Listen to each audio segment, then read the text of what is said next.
aku Faisal Aldera. Dan aku Rukma Ardana yang akan temenin kalian di podcast kali ini. Nah, hari ini tepatnya di episode 3 kita bakal bawain ngobrolan hal-hal yang menarik tentunya dari salah satu program studi di Fakultas Teknik. Nah, sesuai judul kita hari ini yaitu Planology Edition. Nah, kita kembali lagi kedatangan gue star dari salah satu HMPS kita yaitu HMPWK.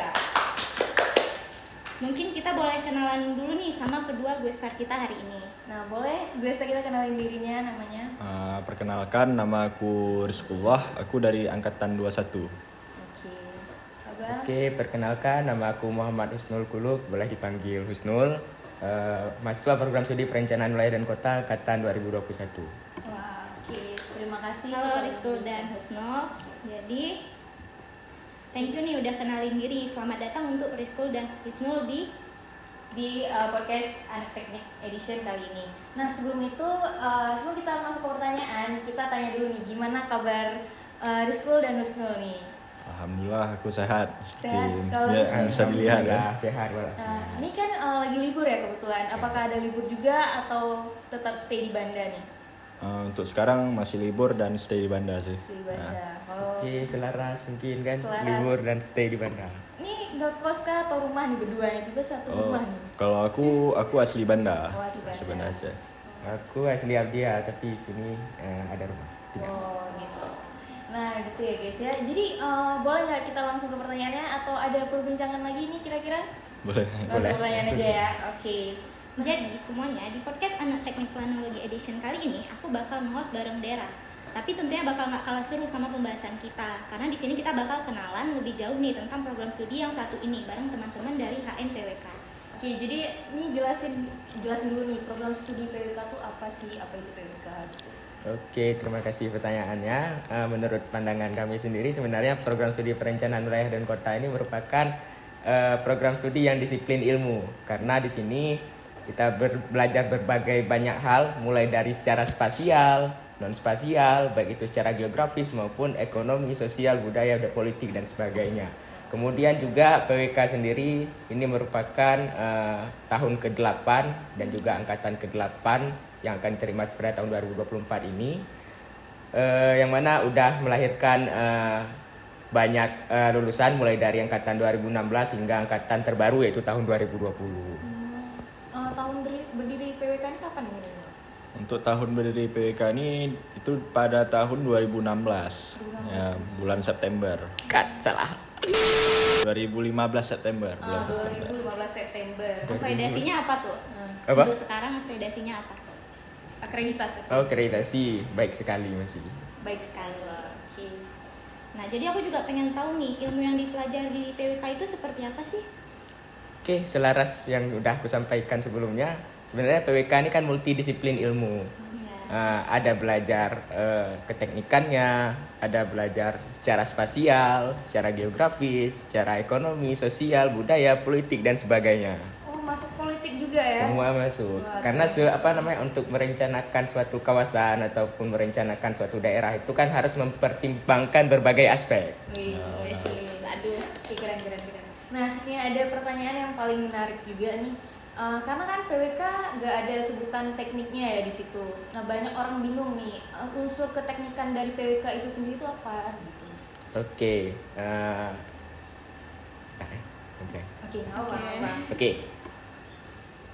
Oke. Prodi PWK sendiri juga masuk ke keteknikan dikarenakan banyak ilmu yang dipelajari itu bersifat praktis, berbeda dengan fakultas-fakultas lain seperti fakultas MIPA dan lainnya, itu kan mereka belajar secara sains. Tapi kan kita secara keteknikan kan kita belajar secara praktis. Jadi menurut Rizkul dan Husnul nih kalau PWK itu praktis gitu belajarnya. Ya, ada hal-hal teknis yang kita pelajari. Ya. Jadi masuklah ke dalam keteknikan itu Ya. sendiri. Jadi sebelum itu ya, mau pertanyaan di luarnya nih, seberapa teknik kalian untuk PWK ini? Nah, gimana tuh? Ini apa Range-nya. berapa ya? 1000/10 mungkin. Wah, teknik banget. Wow. Kalau bicara teknik kan pasti bicara matematiknya banyak kan? Iya. Berarti tan 90 itu artinya apa? Tak terhingga. Wah. Terhingga. Oke. Nah, jadi menurut Rizkul dan Husnul nih Rizkul dan Husnul. Jadi menurut kalian masuk PWK tuh susah nggak? Boleh tahu dulu nih, kalian masuknya jalur apa dulu? Iya, Kalau bagi aku nggak susah ya, karena aku masuknya lewat jalur UTBK. Jadi aku ikut ujian, di fighting sedikit kan. Berarti memperjuangkan Ya. ya. berarti dari awal emang udah target nih PWK, USK. Untuk target awal aku pilihan pertamanya itu arsitektur, pilihan keduanya di PWK. Jadi ya nggak beda jauh lah, karena satu jurusan kami. Kalau Oke. Husnul sendiri gimana nih? Mungkin agak beda dikit Mariskul ya. Ya. Aku lulusnya jalur kemarin SNMPTN yang sekarang namanya SNBP, jadi nggak ikut undangan kan. Kemudian nggak ikut UTBK maksudnya. Kemudian pilih PWK ini di pilihan pertama. Pilihan keduanya di Teknik Geofisika. Wah. Oke. Kayak gitu. Nah, selanjutnya nih kita tanya nih, fasilitas apa aja yang ada di PWK, Fakultas Teknik? Kalau untuk fasilitas di PWK, ruang kelas ya udah pasti ada kan untuk Iya. belajar. Kemudian kami ada lab. Nah, jadi itu ada lab kota, terus ada lab untuk lab infrastruktur. Jadi kalau di kami lab-lab itu nggak digunakan seperti lab-lab pada prodi-prodi lain seperti sipil ataupun teknik mesin. Laboratorium kami ini lebih difungsikan kepada penggunaan rapat untuk mahasiswa-mahasiswa. Rapat-rapat ini digunakan untuk menunjang kegiatan akademik seperti mata kuliah studio dan lain-lainnya. Tuh, jadi nggak ada ya barang-barang secara saintis gitu, paling ya maket gitu, poster gitu. Jadi kalian lebih ke komputer juga ya belajarnya? Iya betul, Kebanyakan. kebanyakan gitu. Berarti nggak ada analisis data gitu? Banyak. Banyak. ya. Oh, Banyak. Berarti kalian ada lab juga ya? Ada. Labnya tapi lebih Ya. Nah, jadi kan kalau di prodi lain tuh kegiatan praktikum tuh disebut kuliah lapangan atau Ya. lab. Jadi kalau di PWK tuh sebutannya apa tadi? Studio. Studio. sama kayak RC ya? Ya. Ya betul betul. Apa yang bedainnya tuh PWK dengan Kalau RC? arsitektur nggak salah aku studionya emang di dalam ruangan selalu Iya. kan. Tapi kalau PWK kan studionya di lapangan, di luar. Nah, berarti kalian juga terjun ke lapangan nih? Terjun ke lapangan. Lebih universal ya, berarti tidak di ruang terus. Oke, selanjutnya terus matkul dan studio apa nih yang paling menarik dan yang paling susah menurut kalian? Kalau aku pribadi paling susah studio proses ya. Gimana tuh? Studio proses itu kan studio pertama kali yang kami ikuti. Jadi studio proses ini dominannya itu kegiatannya itu pasti lokasi surveinya itu di perbatasan Banda Aceh Besar. Nah, jadi seperti wilayah Pekanbadak, Ketapang, daerah-daerah itu. Jadi bagi aku karena aku masih kurang ilmu dalam studio, terus ke PWK-an juga masih kurang, jadi hal itu membuat aku agak sedikit kewalahan waktu studio proses. Tapi kalau untuk yang paling menarik studio wilayah sih, karena aku studio wilayah yang paling terakhir. Jadi itu yang paling menyenangkan bagi aku. Studio wilayah itu semester berapa? Studio wilayah itu di semester 6. Nah, jadi menurut Rizko tuh kita bakal ngerasain keseruannya tuh di semester 6 ya? Kalau bagi aku ya. Kalau menurut Rizal sendiri nih, gimana apa Oke. sama? Ini matkul sama studio ya? Iya. Matkul dulu ya? Boleh. Oke, dari sekian banyak matkul hingga semester 6, menurut pandangan aku sendiri, matkul yang aku paling susah kuasai itu matkul metode analisis perencanaan 2. Oh, gimana tuh? Nah, itu kan kita belajar bagaimana cara mengolah data untuk perencanaan, untuk kebutuhan pengolahan data untuk studio nantinya. Habis itu untuk studio yang paling sulit, menurut aku sendiri, aku ini kan dari 5 studio, cuman 3 studio yang aku ikut. 2 studionya aku ikut magang dan ikut kegiatan lain yang bisa dikonversi. Jadi sejauh ini mungkin studio yang paling susah ya, karena aku ada magang kemarin. Ini linear juga dengan studio, aku ada ikut MSIB, ada proyek untuk buat penyusunan RDTR, rencana detail tata ruang. Itu setara dengan studio perencanaan kota. Itu perencanaan kota itu diambil di semester 5 kalau nggak salah aku. Menurut aku itu studio yang paling susah karena emang multidisiplin ilmu harus kita kuasain. Kemudian banyak step by step yang harus kita lewatin. Apalagi ini emang proyeknya kan secara langsung dari pemerintahan. Tadi yang menarik yang mana jadi? Yang menarik tetap juga studio kota, berarti selaras dengan MSIB-nya yang paling menarik. Oke. Nah, ngomong-ngomong nih, kalian berarti PWK nih hampir sama geofisika nih kebetulan ya. Dari aku tahu tentang pembuatan ArcGIS sendiri nih. Oke. Nah, menurut kalian gimana pembuatan ArcGIS dari PWK dan geofisika nih sama kah atau berbeda dari PWK? Oke, izin ya.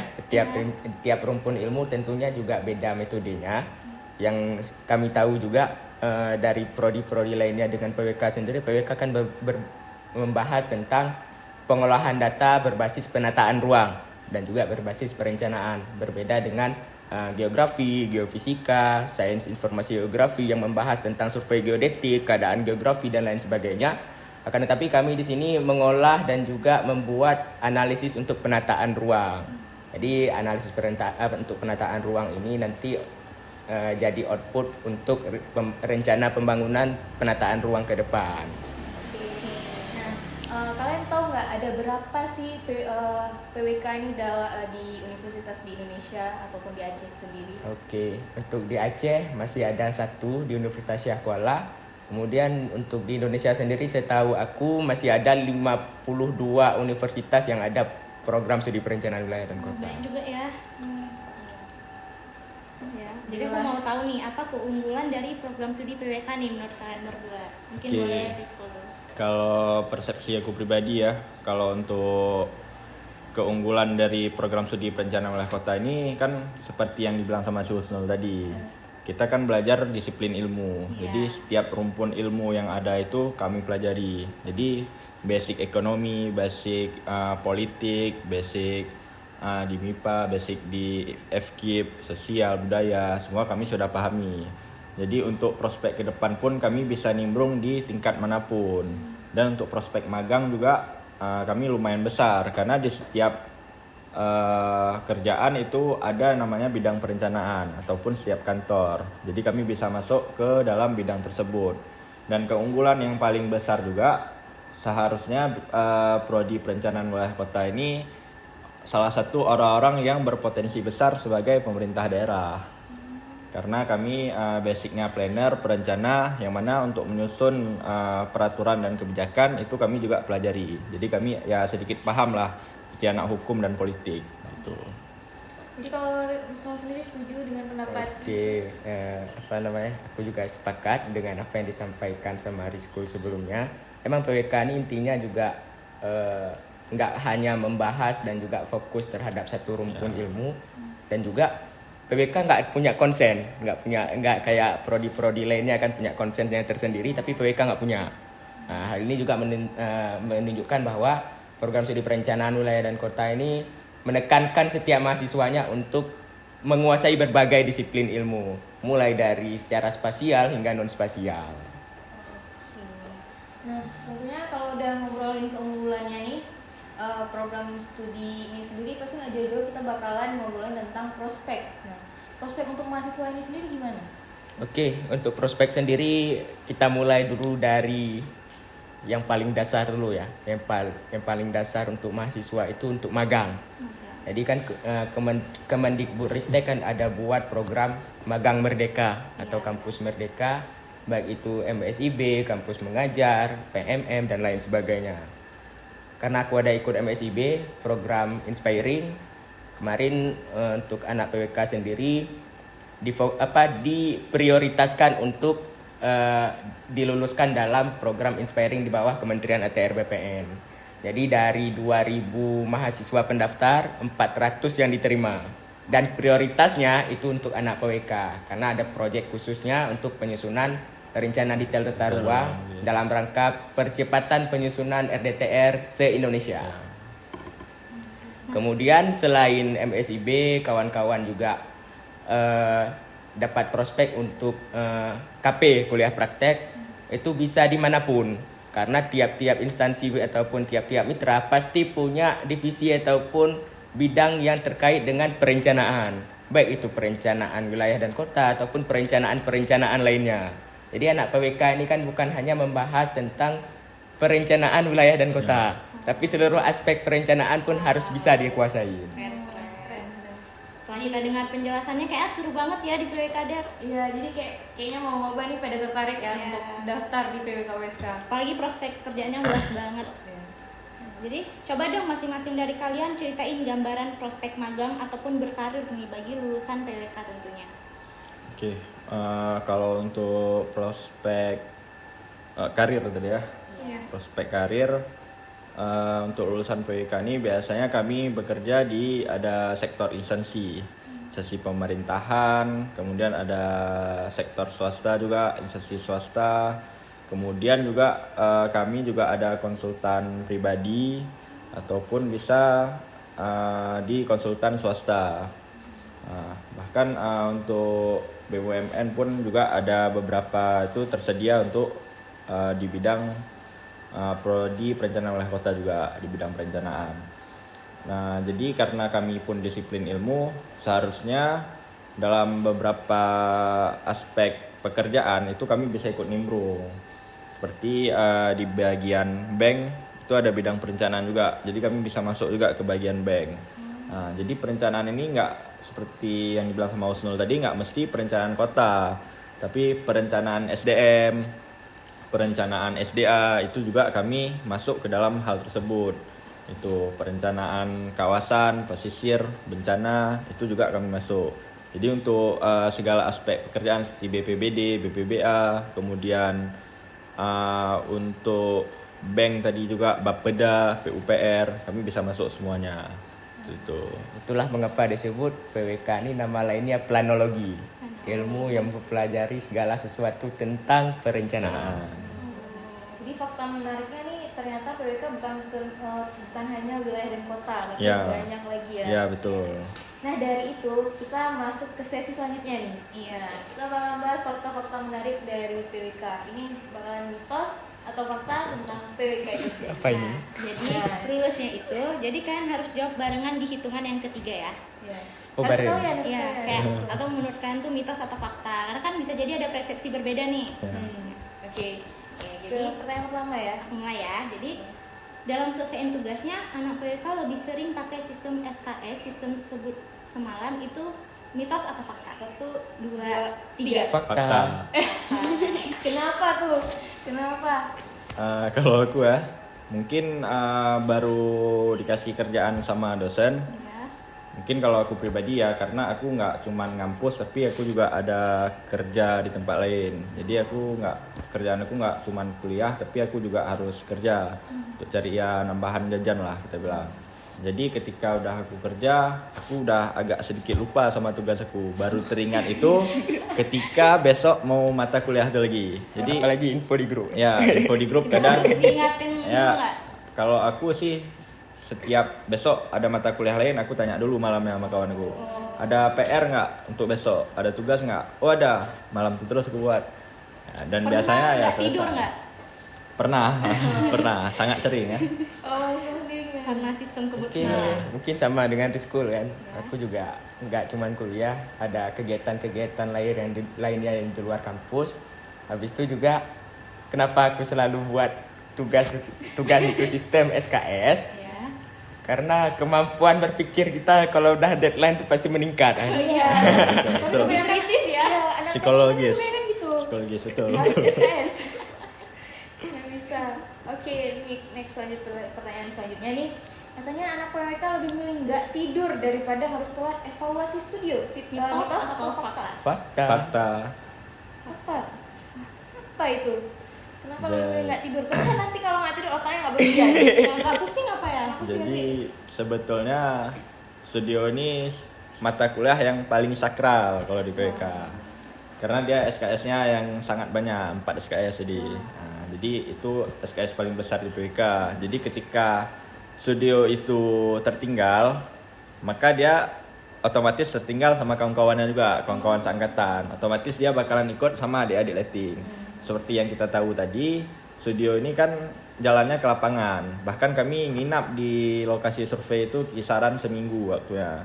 Nah, jadi kawan-kawan yang merasa nggak pas lah berkawan sama adik letting ataupun dia sukanya berkawan sama kawan-kawan seangkatannya aja merasa sulit untuk hal tersebut. Jadi mereka ataupun kami itu lebih milih nggak tidur Lebih baik nggak usah tidur daripada ketinggalan evaluasi. Nah, Tapi lebih pentingnya lagi, lebih baik nggak tidur daripada menunda kelulusan. Studio itu kan mata kuliah bersyarat. Iya. Kalau misal dari PWK kan ada 5 studio. Jadi kalau misalkan nanti salah satu studio, misal kita contoh lah studio perencanaan desa, kita tidur dan juga persiapan untuk evaluasi kurang. Kan nilainya kurang. Jadi nggak bisa lanjut 2 studio lagi. Nah, lanjutnya di semester berapa? Misalnya Tahun studio juga desa semester 4. Bisa ambil nanti di semester 6. Imbasnya ke depannya kan berarti Setahun bisa menunda juga. kelulusan. Gitu. Jadi notnya lebih pilih nggak tidur ya daripada harus Ngulang. ngulang. Oke. Terus selanjutnya Aku mau tahu nih, anak PWK uangnya nggak pernah habis untuk print laporan dan poster. Itu benar atau enggak? mitos atau fakta? fakta. Mitos. Nah, seru beda. Kenapa tuh? Rumahku ada printer. Oh, beda ya.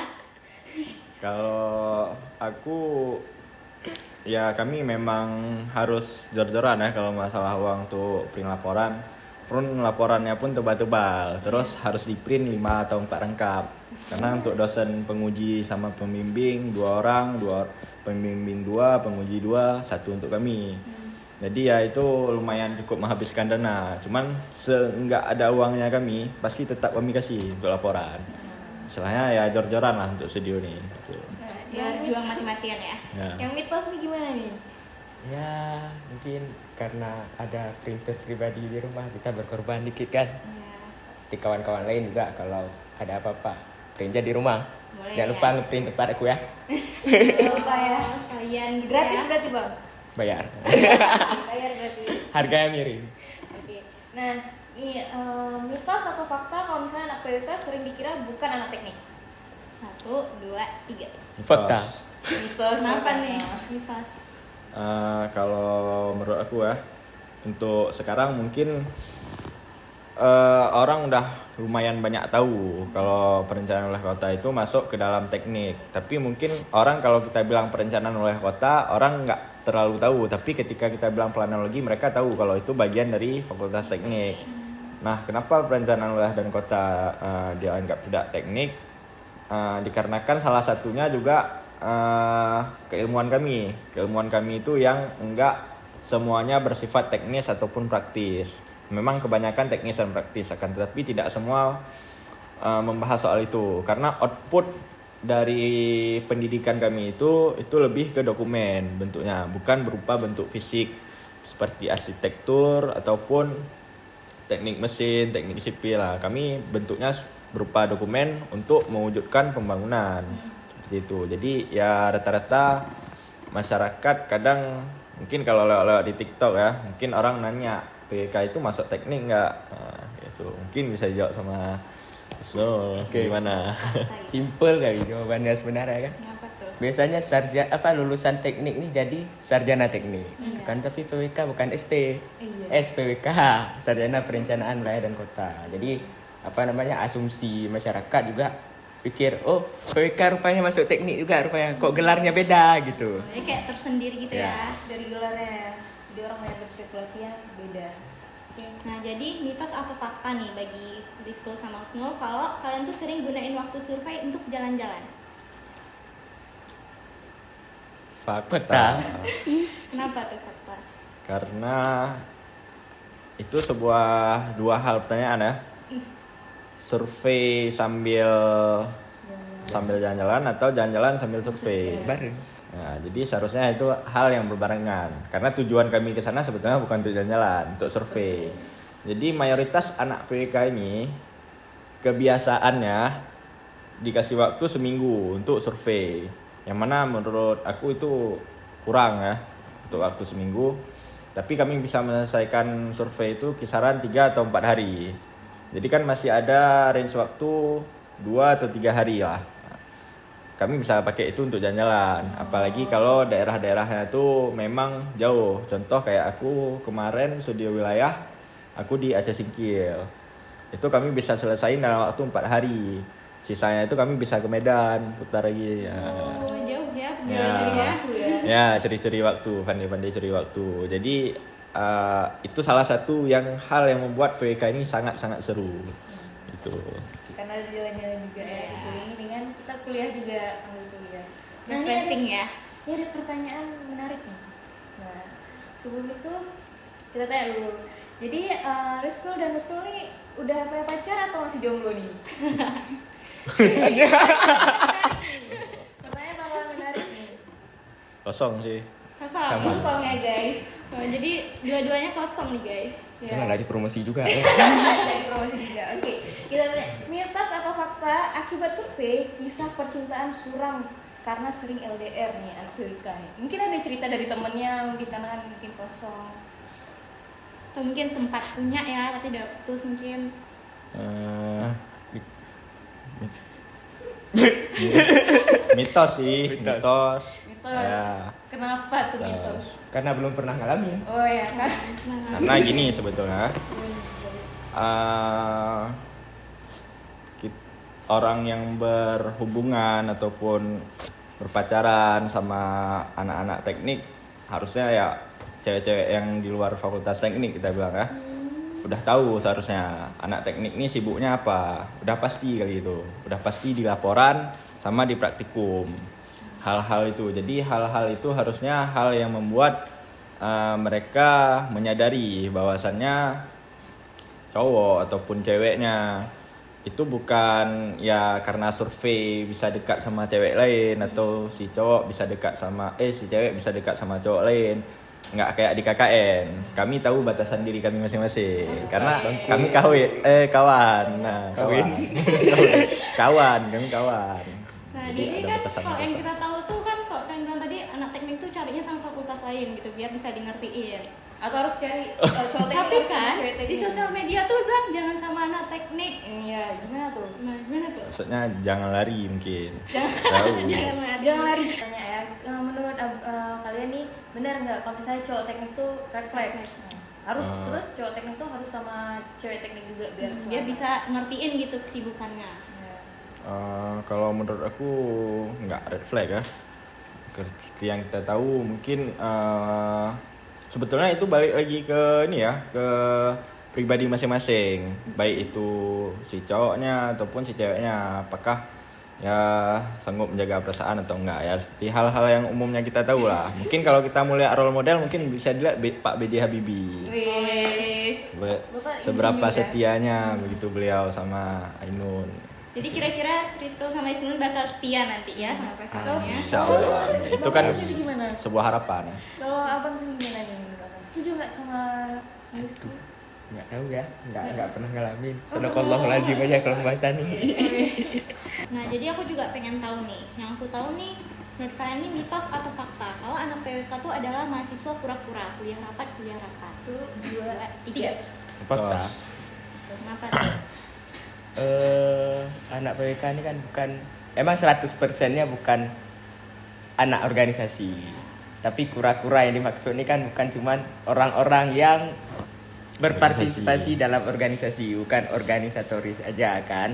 Tapi kenapa aku sampaikan rata-rata anak PWK ini kura-kura, setelah mereka masuk kelas ataupun lagi ada kekosongan waktu, pasti ada dilakukan rapat-rapat kecil yang dilakukan oleh kelompok anak PWK untuk menyelesaikan proyek studionya ataupun proyek mata kuliah lain. Itu kan masuk ke rapat juga. Ya, Nah, gitu. diskusi ya. Kalau aku sih kenapa mitos, karena bukan karena alasan organisasi atau apa ya. Hal yang aku alami dan aku lihat mungkin sedikit berbeda dari Husnul. Yang aku lihat anak PWK mungkin setelah kuliah ya mungkin dia duduk atau nongkrong sama kawan-kawannya. Kapan dia bakalan rapat untuk akademik ataupun studio tadi, itu biasanya di weekend, di akhir pekan. Jadi biasanya weekend kami itu pasti rapat studio, buat studio. Jadi weekend kami ini lebih jarang untuk bisa jalan-jalan sama keluarga. Ya, Jadi Rizkul kurang menikmati weekend nih. ya bisa dibilang gitu. Mungkin ada perubahan kan seiring aku nggak masuk kelas selama 2 semester kan. Mungkin udah berubah di weekend. Ya. Oke, kita tadi habis bahas kuliah rapat nih. Ini pasti berkaitan juga dengan himpunan dan organisasi. Nih kita tanya dulu, di school nih ada ikut himpunan di PWK? Ada. Sebagai apa? Kalau aku anggota di divisi Danus. Danus. Danus. Aku anggota juga di Departemen Pengembangan Organisasi. Organisasi. Seru nggak ikut himpunan? Kalau menurut aku ya fun aja sih. Oke. Ini kita tanya pertanyaan pertama, sejarah Hima PWK ini gimana? Oke, sejarahnya awalnya itu pas awal-awal PWK terbentuk sebenarnya karena belum ada 3 letting ya. Ya. Awalnya tuh HMPWK ini namanya Badan Pelaksana Badan Pelaksana Mahasiswa Perencanaan Wilayah dan Kota, BPM PWK kalau nggak salah aku. Kemudian pas tanggal 18 November 2018 barulah namanya jadi HMPWK seiring karena udah ada 3 angkatan mulai dari angkatan 2016 hingga angkatan 2018 gitu. 18 November. Di sekolah musuh aktif nggak di PWK himpunan sendiri? Kalau aku ya aktif, lumayan aktif. Jadi proker kerja terfavorit versi kalian apa nih? Kalau boleh tahu.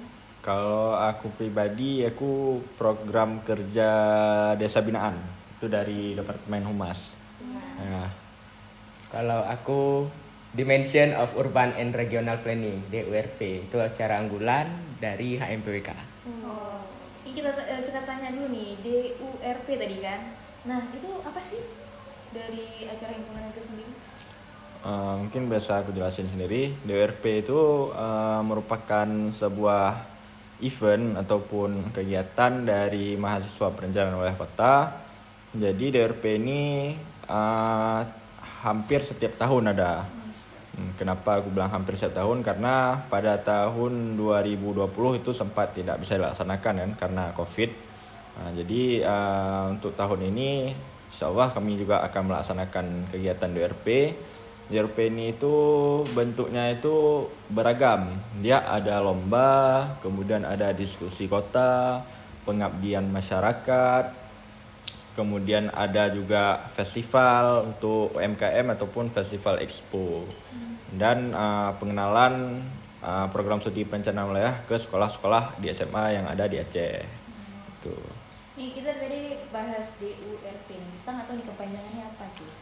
Kalau untuk aku udah sampai ini. Oh, apa tuh kepanjangannya ya Allah? Dimension of Urban and Regional Planning. Oh, jadi kita betul-betul masuk ke Dimensi berbeda. Dimensi berbeda. Udah berapa kali tuh dilaksanainnya? Berarti sekarang 4, ongoingnya 5. Ya. oke. Nah, kalau di tahun 2024 sendiri nih kalian mengusung tema apa? Kalau untuk tahun ini sendiri kami mengusung tema The Silver Jubel of Tsunami Aceh. Nah, kenapa temanya The Silver of Jubel Tsunami Aceh? Itu karena itu artinya itu menuju 25 tahun pasca tsunami Aceh. Yang mana seharusnya seperti yang kita tahu tahun ini kan 20 tahun tsunami. Nah, kenapa kami bisa bahas 25 tahun? Karena kami ingin memastikan 5 tahun ke depan kita semua yang ada di sini akan jadi apa?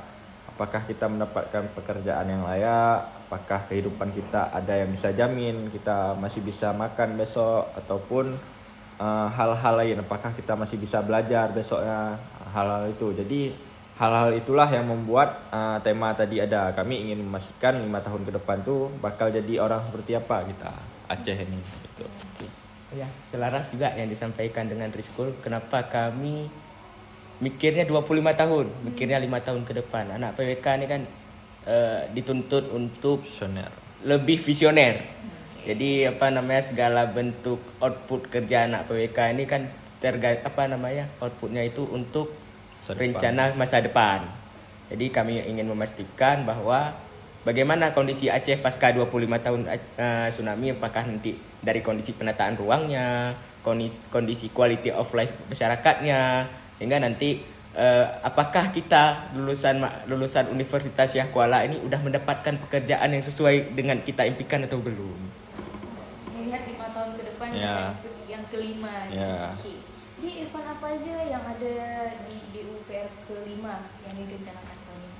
Untuk di event DURP ini sendiri itu bentuknya itu rangkaian. Jadi rangkaian yang pertama itu ada desa binaan. Desa binaan, jadi itu kami melaksanakan desa binaan itu di Lamreh Aceh Besar. Kemudian itu ada PWK Go to School. PWK Go to School ini sekarang lagi ongoing. Itu yang udah terlaksana di Melabo, Langsa, Tamiang, Nagan Raya, kemudian Takengon. Sabang satu lagi. Kemudian ini lagi terlaksana di Banda Aceh sama Aceh Besar. Kemudian setelah PWK Go to School itu ada namanya diskusi kota. City Talks. Diskusi kota ini sendiri itu untuk mendiskusikan, kami buat semacam FGD tapi enggak, kalau FGD kan skupnya kecil tuh, tapi diskusi kota ini lebih besar, bisa diisi lebih dari 100 orang. Jadi kita mendiskusikan hal-hal yang berkaitan dengan Aceh sendiri, yang mana untuk tahun ini itu kita bawa 2 isu, yaitu isu tentang kebencanaan. Jadi pengembangan kawasan pesisir berbasis mitigasi bencana. Yang kita tahu daerah Lampu U, kemudian daerah Lamreh sana, itu kan daerah-daerah pesisir yang berpotensi terjadinya tsunami atau bencana-bencana alam lain. Red zone. Ya, jadi kami ingin memastikan bahwasannya kawasan pesisir ini bisa berkembang secara ekonomi, kreatif dan lain hal, tapi disandingkan dengan mitigasi bencana. Jadi ketika ada bencana yang terjadi, kita juga bisa mengantisipasi hal-hal tersebut. Kemudian yang kedua, kita juga membahas soal SDA dan lingkungan hidup. Jadi kita ingin memastikan bahwasannya Aceh hari ini dengan kekayaan sumber daya alamnya yang begitu besar, apakah kita mampu mengelola hal ini untuk 5 tahun ke depan? Apakah SDA yang ada sama kita, apakah tetap menjadi milik kita 5 tahun ke depan atau enggak? Kan itu yang ingin kita pastikan. Itu. Kemudian ada job fair, kemudian ada lomba untuk anak-anak sekolah dan umum, DURP ya, DURP Telehan namanya. Jadi DURP Telehan itu ada berbagai jenis lomba seperti fotografi, band competition, kemudian esai, studio competition, terus ada TikTok competition, terus ada tes wawasan kebangsaan, dan yang terakhir itu ada tryout gratis untuk anak-anak SMA se-Aceh gitu. Jadi biar aku sama Dera juga tahu nih, dengan yang nonton-nontonnya juga tahu. Jadi target pesertanya tuh siapa? Kalau untuk target pesertanya itu sendiri kami dari mahasiswa, kemudian pelajar, siswa, kemudian dari pihak instansi pemerintahan, kemudian pihak akademisi dan masyarakat. Jadi 5 unsur ini kami gabungkan. Jadi ada juga untuk umum gitu ya? Iya. Kalau mau daftar dan mau tahu informasi lebih lengkap, para viewers bisa lihat di mana tuh? Kalau untuk ingin tahu info yang lebih lengkap, selanjutnya itu bisa mengunjungi Instagramnya DURP, yaitu DURP_USK. Jadi di situ udah ada nomor WhatsApp anggota humasnya, mungkin bisa dicek langsung. Gitu. Jadi buat kalian yang nanti kira-kira tertarik nih buat eventnya dari PWK DURP itu kan boleh langsung cek Instagramnya ya? Nah, Instagramnya kalian bisa cek di DURP_USK dan juga di himpunan mahasiswa PWK juga bisa ya guys. Nah, jadi gimana nih? Ini kita udah di penghujung podcast kita nih. Gimana tanggapan Husnul dan Rizko soal podcast Anak Teknik hari ini? Kalau menurut aku podcast ini kan itu mulai dikembangkan tahun ini ya. Iya. Kalau tahun lalu itu kan cuman podcast dan memang bentuk-bentuknya podcast, nggak ada video, dan itu cuman dilakukan sekali. Tapi tahun ini kan udah ada pengembangan, udah ada videonya gitu kan, udah lumayan keren, dan aku rasa programnya bagus karena untuk memperkenalkan program studi, kemudian aktivitas anak teknik sehari-harinya itu apa sebetulnya, kan di sini kita bincang, dan mahasiswa-mahasiswa baru, kemudian fakultas-fakultas lain juga bisa lihat bahwasannya oh ternyata anak teknik tuh seperti ini, nggak seperti yang mereka pikirkan mungkin. Nah, jadi kita mau tanya juga nih, kesan-kesan kalian untuk para viewers yang nonton gimana? Sebagai mahasiswa yang dituntut untuk lebih visioner, lebih kreatif dan inovatif, kami menginisiasikan kegiatan Dimension of Urban and Regional Planning yang kelima. Untuk melihat keseruan kegiatan kami, jangan lupa follow Instagram DURP_USK dan jangan lupa follow Instagram HMPWK_USK. Kami tunggu di DURP_USK yang kelima. Oke guys, see you.